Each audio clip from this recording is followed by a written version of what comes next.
La Saint-Jean, qui se situe au moment où le soleil entre en Cancer, n'est pas la fête du feu spirituel, mais du feu physique, terrestre.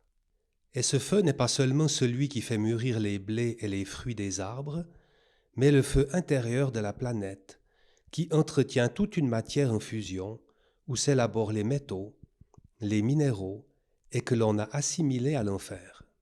Dans certaines traditions, l'été est symbolisé par un dragon qui crache des flammes.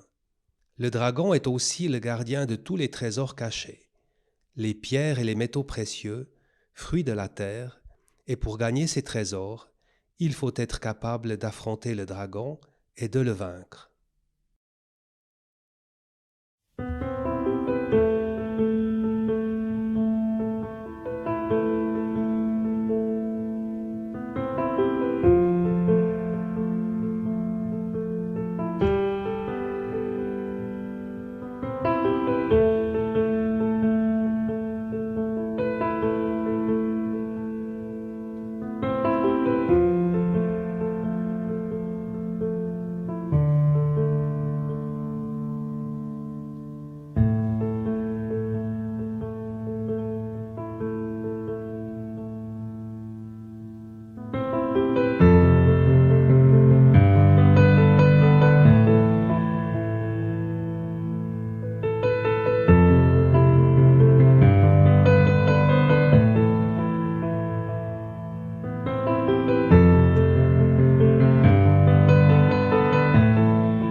Dans de nombreux contes, il est question d'une belle princesse qu'un dragon tient captive dans un château où s'entassent des trésors.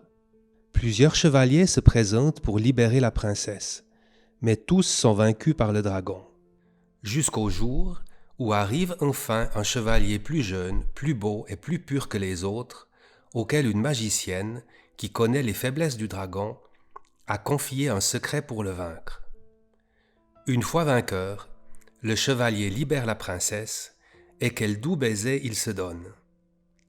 Désormais, tous les trésors qui sont là entassés depuis des siècles dans le château appartiennent à ce beau chevalier qui a remporté la victoire grâce à son courage, sa science et son amour.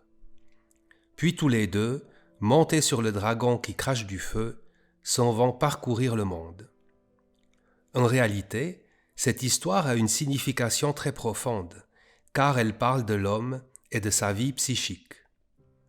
Le dragon représente la force sexuelle. Le château, c'est le corps de l'homme avec tous ses trésors. La princesse, c'est l'âme que le chevalier, l'ego de l'homme, doit libérer. Enfin, les armes dont il se sert sont les moyens qu'il a à sa disposition. La volonté, la science pour maîtriser cette force et l'utiliser.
L'être humain est fait d'un principe matériel, le corps physique, et d'un principe subtil, l'esprit. Mais avant tout, l'être humain est un esprit. Si un corps lui a été donné, c'est pour qu'à travers lui, l'esprit se manifeste et travaille dans le plan physique. Le corps de l'homme est à son esprit ce que l'univers est à l'esprit de Dieu. L'univers est le corps de Dieu, et à travers ce corps, son esprit se révèle dans toute sa richesse. L'univers n'existe que parce que l'esprit de Dieu continue à le pénétrer pour l'animer, le vivifier. Et il en est de même pour l'être humain. C'est l'esprit qui anime son corps et y apporte tous les trésors, la vie, l'énergie, la conscience.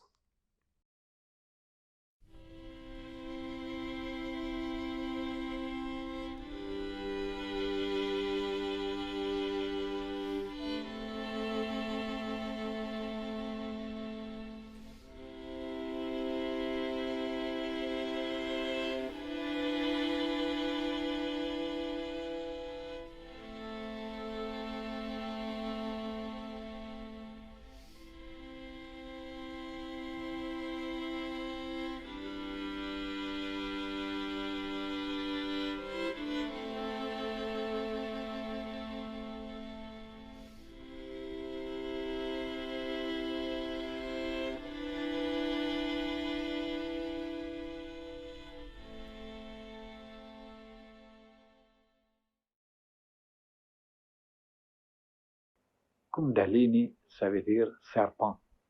Shakti, ça veut dire mère, force, puissance. Et que cette force cosmique qui a créé le monde dormait paisiblement dans la colonne vertébrale en bas, dans chaque être humain.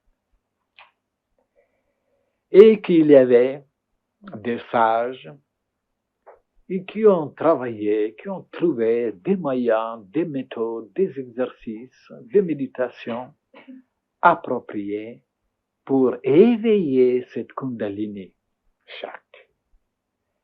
En l'éveillant, alors c'est comme une flamme comme du feu, et elle commence à monter, et elle passait à travers un autre centre qui se trouvait un petit peu plus haut dans cet endroit à peu près, à côté de la colonne vertébrale.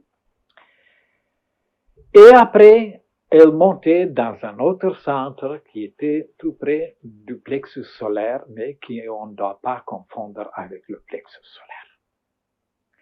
Et après, il y avait un autre centre qu'on appelait chakra ou lotus, dont vous avez déjà entendu parler, et une qui se trouvait tout près du cœur, mais qu'on ne doit pas confondre avec le cœur, et un autre centre beaucoup plus haut, qui était tout près de la gorge, et un autre encore plus haut, qui était entre les deux yeux, et un autre dans le centre du cerveau.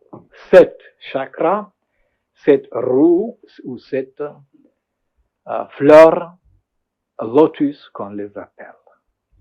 Et quand Kundalini arrive jusqu'à là à éveiller ce centre, et l'homme devient tout puissant, il sort de son corps et il peut voyager dans l'espace et il peut commander aux esprits, aux forces de la nature, et alors il devient parfait.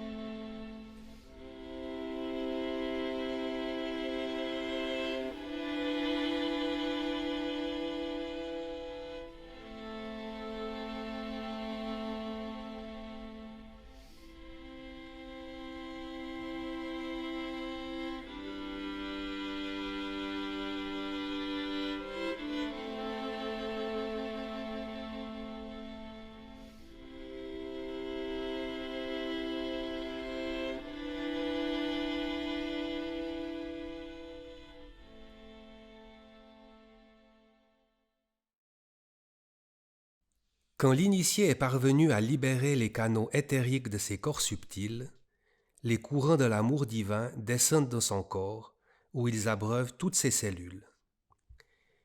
Il éprouve alors une telle plénitude qu'aucun désir physique ne le tourmente plus, parce que c'est véritablement le ciel qui a pris possession de son âme, de son cœur et de tous les organes de son corps physique.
Et maintenant, pourquoi maintenant nous allumons le feu?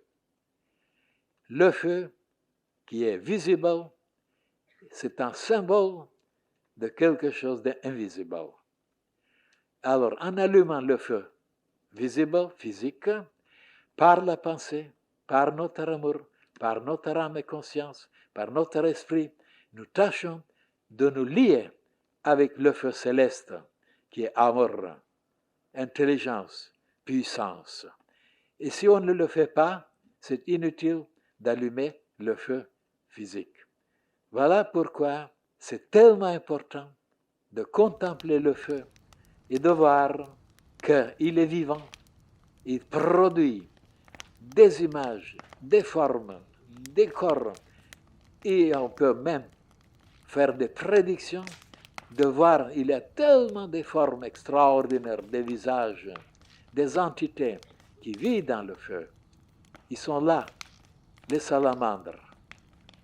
Alors, c'est pourquoi il faut méditer maintenant sur le feu et de demander l'ange du feu, Agni, de pouvoir toucher le feu sacré, le feu céleste, qui est l'amour divin, de pouvoir être embrasé, allumé par ce feu céleste pour que nous puissions brûler, rayonner, émaner cette chaleur, cet amour partout où nous allons pour pouvoir créer la nouvelle vie. La vie, c'est du feu. Voilà, je vous demande quelques minutes de bien vouloir se concentrer sur le feu et d'imaginer qu'on est branché avec l'autre feu qui est là, qui est en réalité, mais qu'on ne le voit pas. Et ce feu, il est capable de brûler tous les déchets, toutes les branches, comme regardez ces branches qui sont noires, qui sont ternes, qui sont laides, et une fois allumé, il devient tellement beau, tellement extraordinaire, et que nous aussi, au lieu de garder en nous, dans nos cœurs, dans nos âmes, des images, des pensées, des sentiments qui représentent, comme ces branches-là, des choses inutiles, de pouvoir les brûler, voilà, au feu, de faire brûler toutes les immondices, toutes les saletés, toutes les impuretés, toutes les maladies, toutes les méchancetés qu'on a accumulées dans son ignorance. Que ça soit brûlé, que ça soit purifié, et que le royaume de Dieu vienne dans le cœur, dans l'âme, dans l'esprit de chacun de nous. Voilà, mes chers frères et sœurs, le grand symbole du feu divin, pour qu'il s'allume dans nos cœurs et qu'il ne s'éteigne jamais, que nous puissions avoir ce feu et que tout le monde soit chauffé par notre présence. Voilà, le feu, c'est le plus grand symbole. Allez-y maintenant. Quelques minutes. Imaginez que tout votre être est allumé, enflammé, et que vous êtes vivant, rayonnant, lumineux, heureux, dilaté, inspiré. Quelques minutes.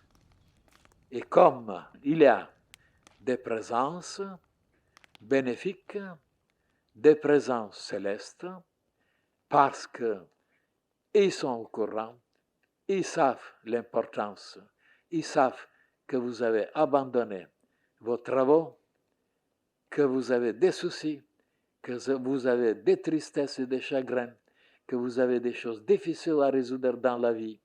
Et comme ils sont pleins de chaleur et d'amour et de bonté, ils sont là. Ils sont des millions, des millions, des millions.